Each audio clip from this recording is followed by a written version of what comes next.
A lot of people think that I've had it bad because I've been addicted to drugs and I spent over 5 years in prison. But the thing is, I chose to go there. I wasn't born in prison. There's always someone that's had it worse than you. I had a whole bunch of stuff thrust into my life when I was diagnosed with the #1 genetic killer of children, and there wasn't one single adult to look to toward hope. Every year I have to take 13,000 pills a year to avoid starvation and lung infections, which could kill me. This right here is 1 day's worth of medicine. I never wanted to take all that medicine, so I didn't have a choice about taking it, but I could give some purpose to taking it.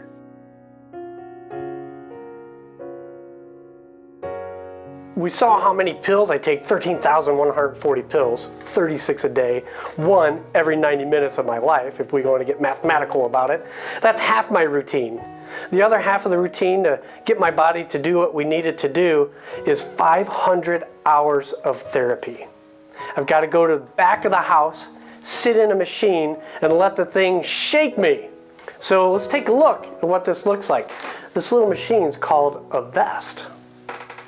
So I got to come into the back of the house, into my office, and be away from the TV, be away from my family, and sit in here for a half hour every day.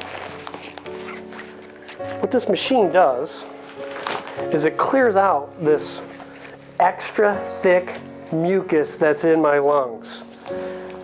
No big deal with that mucus, except that it attracts deadly germs that likely kill me. So I got to clip into it, just like a vest, duh, that's why they call it that.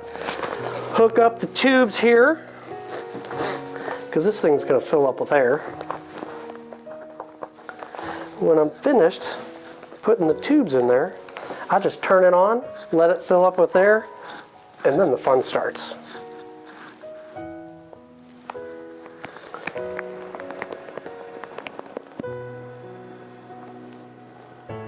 Here we go.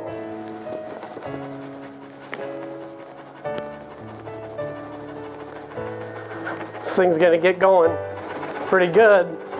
Certainly can't make any phone calls. I'm shaking pretty good, so it's pretty hard to do work on the computer. You might think that I can read a really awesome book, but I can't do that because I'm shaking so much. So I just gotta sit here for half an hour every day. As I mentioned before, I spent over 5 years of my life in prison. 5 years. Think about that. 5 years. That's from when your child is first born until they reach kindergarten. The first time they take their first steps. The first time they say mama and dada. All that. Gone. Alright? 4 years in college. Gone. 4 years in high school. Gone. 5 years. When I first went away, they didn't even have smartphones. Alright? When I came home after spending 5 years missing out, I was so far behind, I didn't even know how to use this device to even make a phone call on a phone. Time is life's most valuable asset. It's more valuable than diamonds because we can't buy more of it. We need to appreciate our time. As Zach just told us, man, we can't say it enough. For the first 30 years of my life, I only had 2 years to live. My life expectancy was never more than 2 years in the future. When I decided to turn that from a negative thing and allowed that to drive me to incredible heights in my life, everything turned around. You know, our future is not determined by our past. It's only determined by what we do right now. Yeah, I spent over 5 years of my life in prison. Yes, I can't get a job in corporate America in a lot of places, but it's not determining my future. It's what I choose to do right here today that determines my outcomes. Take charge of your time right now. Appreciate that time and do something with it. So whether it's problems that you created yourself or it's problems that you're born with, it's completely up to you what you do with it. Now go out and make it happen.